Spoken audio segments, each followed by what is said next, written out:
नेताजी सुभाष चंद्र बोस की आज जयंती है। उनकी वीरता, महानता और त्याग को देखते हुए ओडिशा हाईकोर्ट में आज एक याचिका लगाई गई जिसमें बोस को राष्ट्र सपूत घोषित करने की मांग उठी है।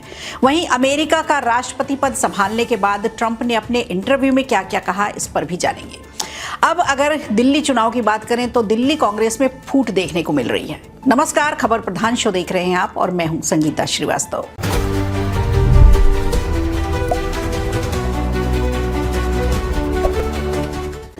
देश के सियासतदानों ने चरखे को क्रांति और अहिंसा को आजादी का हथियार तो बताया, लेकिन कभी भी उन वीर सपूतों की बात नहीं की जिन्होंने इस देश के लिए अपना सब कुछ त्याग दिया। 23 जनवरी को महान बहादुर स्वतंत्रता सेनानी नेताजी सुभाष चंद्र बोस की 128वीं जयंती है। इस मौके पर ओडिशा हाईकोर्ट में एक याचिका दायर की गई है। याचिका के जरिए ये मांग उठाई गई है कि बोस को आधिकारिक तौर पर राष्ट्रपुत्र घोषित कर दिया जाए। वहीं बोस की आजाद हिंद फौज के स्थापना दिवस को नेशनल डे के तौर पर मनाया जाए। आपको बता दें, सुभाष चंद्र बोस का व्यक्तित्व तो भले ही गांधीवादी न रहा हो, लेकिन उनके विचारों में क्रांति काफी झलकती है। ये माना जाता है कि बोस न होते तो अंग्रेज भारत छोड़कर न जाते। बोस का व्यक्तित्व डिप्लोमेसी की भी अच्छी मिसाल है। जिस समय ना एआई होता था, ना कनेक्टिविटी का कोई साधन था, उस समय भी बोस ने लाखों लोगों को आजाद हिंद फौज से जोड़ लिया था। पहले रशिया, फिर जापान, दोनों ही देशों से अच्छे संबंधों की शुरुआत बोस ने ही की थी। आपको बता दें, इस याचिका में एक मांग ये भी उठी है कि बोस की मौत का राज भी खुलना चाहिए। इससे पहले भी कई याचिकाएं ऐसी दायर हुई हैं जिनमें बोस की मौत को लेकर मिस्ट्री गेम को खत्म करने की बात की गई है, लेकिन ना जाने क्यों इन याचिकाओं पर कभी कोई निष्कर्ष नहीं निकला। बोस को लेकर अलग अलग रिसर्च, अलग अलग दावे किए जाते हैं, लेकिन अगर बोस की जीवनी और उनकी मौत पर रिसर्च करने वाले अनुद्धार की माने तो वो इस बात से बिल्कुल भी सहमत नहीं है कि नेताजी सुभाष चंद्र बोस प्लेन हादसे में मारे गए थे। अब ऐसे में देखना ये होगा कि आखिर ओडिशा हाईकोर्ट के इस मामले पर सरकार क्या संज्ञान लेती है।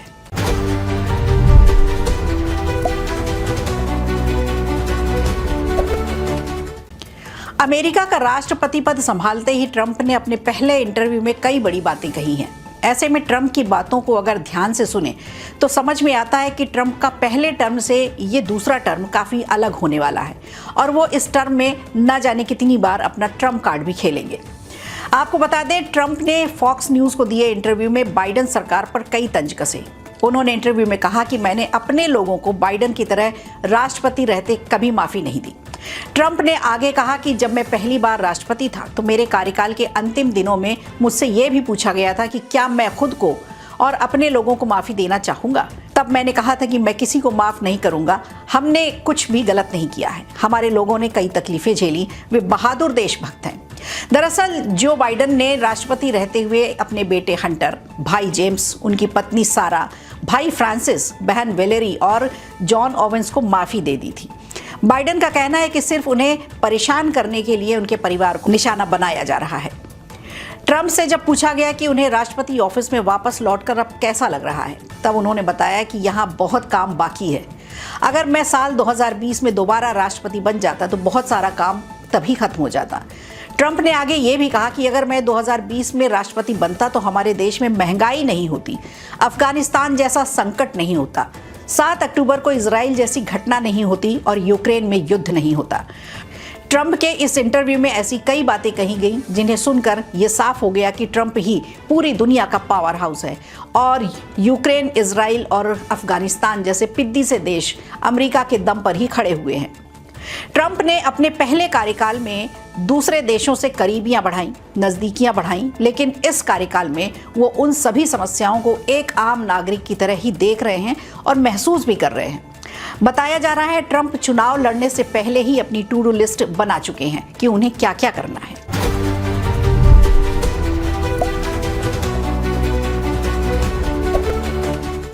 वहीं दिल्ली चुनाव को लेकर राहुल गांधी काफी ज्यादा सक्रिय दिखाई दे रहे हैं। ऐसा लग रहा है मानो इस बार के दिल्ली चुनाव में राहुल की बाजी से भाजपा और आम आदमी पार्टी दोनों ही काफी ज्यादा परेशान नजर आ रही हैं, लेकिन ऐसा कुछ हुआ नहीं, बल्कि राहुल गांधी को खुद लेने के देने पड़ गए हैं। यहां तक कि अब पार्टी में फूट की खबर भी आ रही है। आपको बता दें, दिल्ली में विधानसभा चुनाव को लेकर सभी नेता प्रचार में जुटे हैं। ऐसे में लोकसभा में नेता प्रतिपक्ष और कांग्रेस के पूर्व अध्यक्ष राहुल गांधी की दिल्ली के सदर बाजार में एक सभा थी। जिसमें वो नहीं पहुंचे और तमाम तरह की बातें की जा रही हैं। जानकारी के मुताबिक कांग्रेस नेता राहुल गांधी अस्वस्थ होने की वजह से जनसभा नहीं पहुंच पाए। ये जनसभा दिल्ली के सदर बाजार विधानसभा क्षेत्र में होनी थी।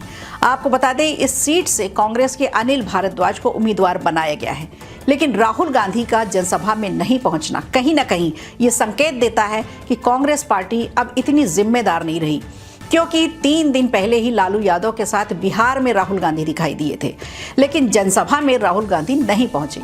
लोग उनका बेसब्री से इंतजार करते रहे। यहां तक कि लोगों ने सोशल मीडिया पर भी राहुल गांधी की जनसभा को लेकर पोस्ट करना शुरू कर दिया था। और ऐसे में राहुल गांधी की जनसभा नहीं हुई, नहीं पहुंचे, तो कहीं ना कहीं लोगों के मन में उनके प्रति इग्नोरेंस तो फील देता ही है। बहरहाल कांग्रेस की नैया के वही हैं खिवैया, कैसे बढ़ेगी नाव जब मल्लाह को ही नींद आई है।